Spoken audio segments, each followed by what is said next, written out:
Good morning, friends. Today's class is create the projects using NetBeans IDE, as well as next concept is reading parameters. After that, we need to read the initialization parameters. These are the three important topics and three important questions related with servlets. First of all, what we have to do is we'll create some particular project using NetBeans IDE. Whenever we are using NetBeans IDE, it is very easy to develop some particular projects. We'll see how to create particular things once again.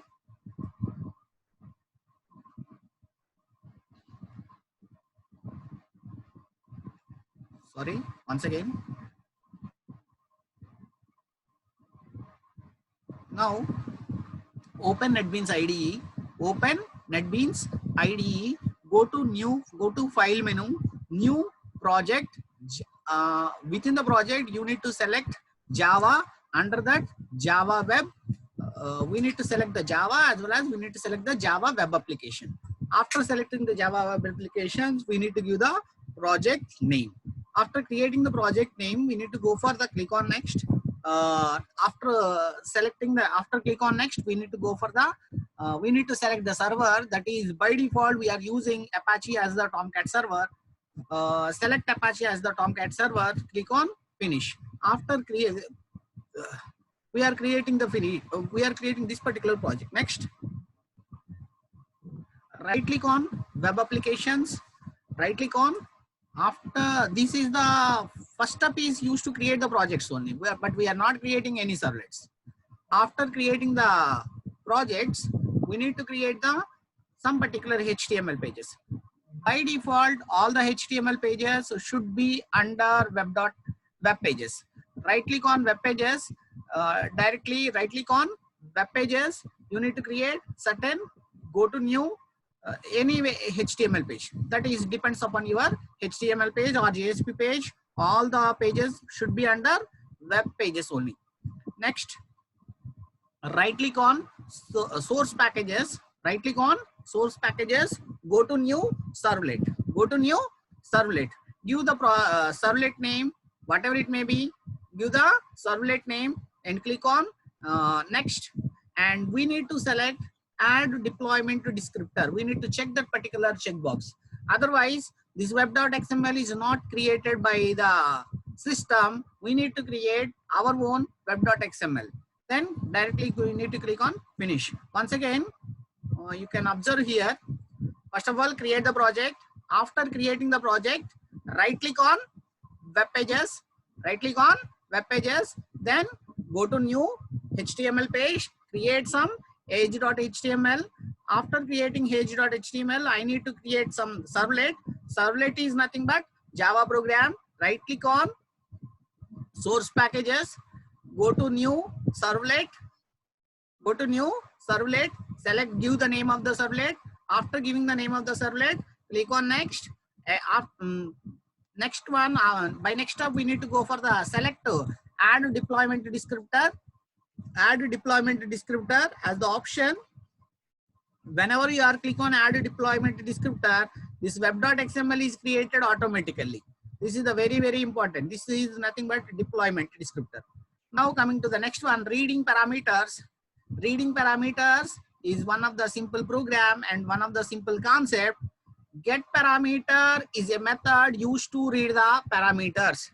Reading parameters, we may get the questions, reading parameters from the form, or get the parameters, get parameter method. That may be anything. Reading parameters is the concept. Get parameter is a method used to read the parameters or read the form data.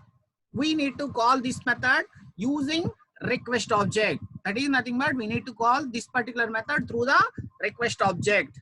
And example program, this is one of the lab program.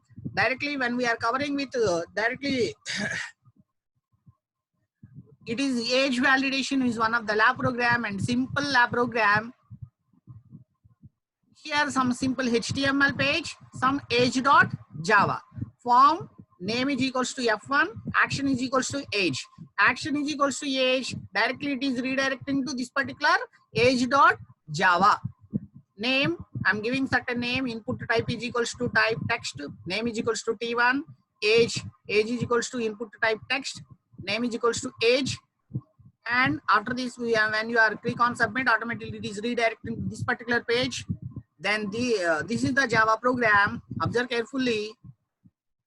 Import so and so IO process. Next to so and so things, importing required packages. And very, very important point is whenever you want to create any servlet, that class should extend HTTP servlet.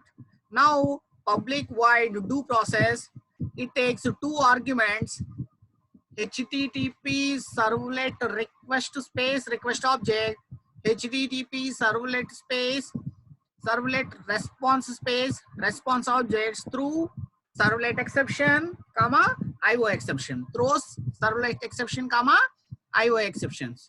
Next, coming to the here I created set content type is equals to HTML, because whenever we are developing some certain web pages, all the content type is text/HTML. Here I created out object. Out object, it is used to display certain messages, and when we are using JSP, this out object is inbuilt object.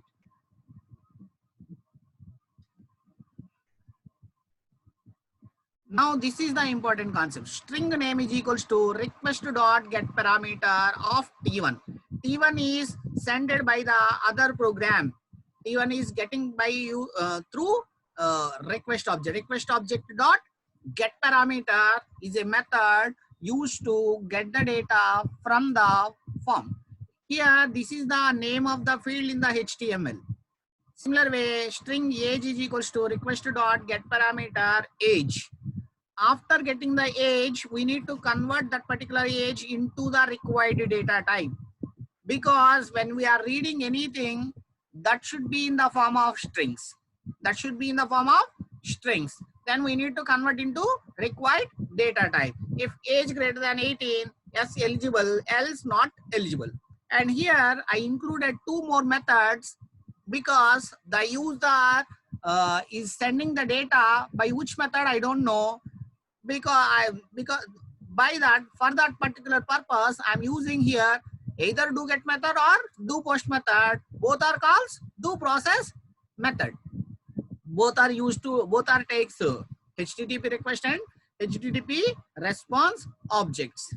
Once again, reading parameters, how to read the parameters. Get parameter is a method used to read the